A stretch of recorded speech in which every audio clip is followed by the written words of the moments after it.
Real Himachal में आपका स्वागत है। मैं हूं आपकी होस्ट पूनम। आज हम आपको लेकर चलेंगे एक बहुत ही खूबसूरत और पवित्र स्थान के सफर पर, जिसका नाम है रेणुका जी।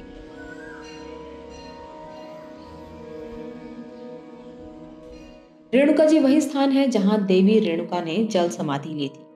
तो इस वीडियो में मैं आपको बताऊंगी कि रेणुका जी कैसे पहुंचा जा सकता है, वहां घूमने के लिए क्या क्या है और कितने दिन में आप रेणुका जी कवर कर सकते हैं। यहाँ आप कहाँ स्टे ले सकते हैं और यहाँ आपको कब विजिट करना चाहिए। तो चलिए शुरू करते हैं आज की यात्रा।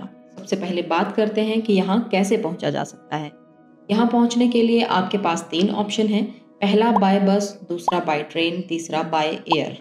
अगर बाय बस आप आते हैं तो दिल्ली और चंडीगढ़ से आपको काफ़ी बसेस के ऑप्शंस मिल जाएंगे, नाहन या फिर पौंटा के लिए। यहाँ से आप लोकल बस या फिर टैक्सी का इस्तेमाल कर सकते हैं रेणुका जी पहुँचने के लिए। दूसरा ऑप्शन है आपके पास बाय ट्रेन। तो बाय ट्रेन आपके पास यहाँ नज़दीकी ऑप्शन है चंडीगढ़, अंबाला, कालका और देहरादून। यहाँ पहुँचने के बाद आप लोकल टैक्सी ले सकते हैं या फिर आप लोकल बस का इस्तेमाल कर सकते हैं रेणुका जी के लिए। तीसरा ऑप्शन है आपके पास बाय एयर। तो यहाँ के नज़दीकी एयरपोर्ट हैं चंडीगढ़ और देहरादून। तो यहाँ पहुँचने के बाद आप टैक्सी या फिर लोकल बस का इस्तेमाल करिए रेणुका जी के लिए।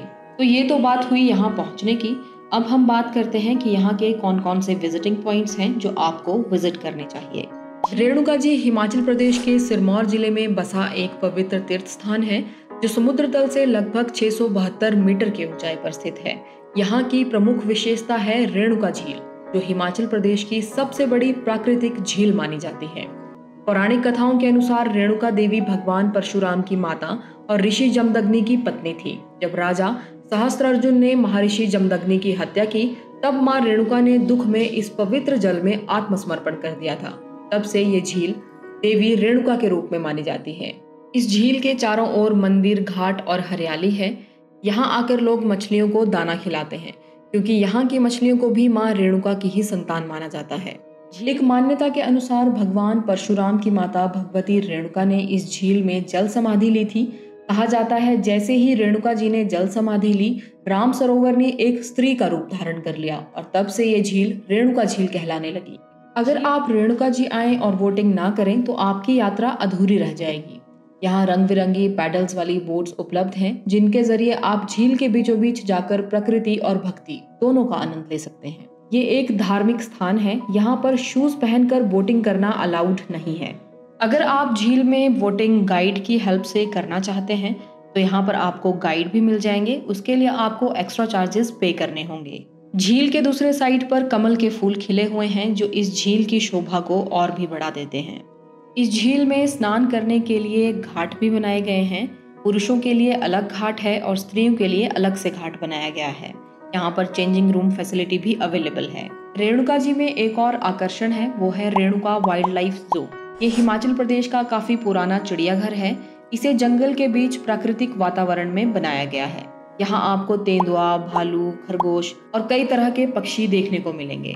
यहाँ पर एक और विजिटिंग पॉइंट है जिसका नाम है तपे का टीला, जहाँ से रेणुका झील एक स्त्री के देह के रूप में दिखाई देती है।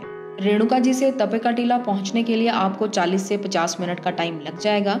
ये काफी घुमावदार रास्ता है। यहाँ के लिए आप टैक्सी या फिर पर्सनल व्हीकल का भी इस्तेमाल कर सकते हैं। गाड़ी आपको यहाँ नीचे ही पार्क करनी होगी। इसके बाद आपको एक छोटा सा ट्रैक करना होगा तपे का टीला तक पहुँचने के लिए। तपे का टीला का मतलब है, जैसे तपे का मतलब है तपस्या और टीला का मतलब है कोई ऊंचाई वाली जगह। यहाँ पर महर्षि जमदग्नि ने वर्षों तक तपस्या की थी। यहाँ पर ऊपर एक छोटा सा मंदिर है। यहाँ से रेणुका झील का नजारा किसी स्वर्ग जैसा दिखाई देता है। अब बात करते हैं यहाँ पर स्टे की। तो स्टे के लिए सबसे पहले तो रेणुका जी झील के किनारे पर ही एक HPTDC का होटल बना है, द रेणुका। अगर आप रेणुका जी विजिट कर रहे हैं तो प्री बुकिंग करना ज्यादा बेहतर रहेगा। नाहन में भी आपको बहुत सारे होटल्स के ऑप्शंस मिल जाएंगे। रेणुका जी एक वीकेंड डेस्टिनेशन है। यहाँ पर आप अपनी फैमिली और फ्रेंड्स के साथ आकर काफी अच्छा टाइम स्पेंड कर सकते हैं। अब बात करते हैं कि यहाँ आपको कब विजिट करना चाहिए।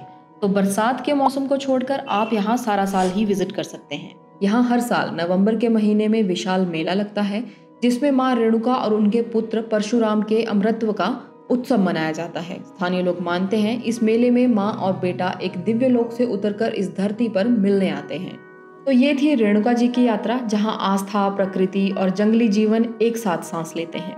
अगर आप भी कभी सुकून, शांति और अनुभवों की तलाश में हैं, तो रेणुका जी जरूर आएं। आप अपना अनुभव और अपने सवाल हमें कमेंट बॉक्स में लिखकर भेज सकते हैं। अगर आपको हमारा वीडियो पसंद आया हो तो वीडियो को लाइक, शेयर और सब्सक्राइब जरूर करें।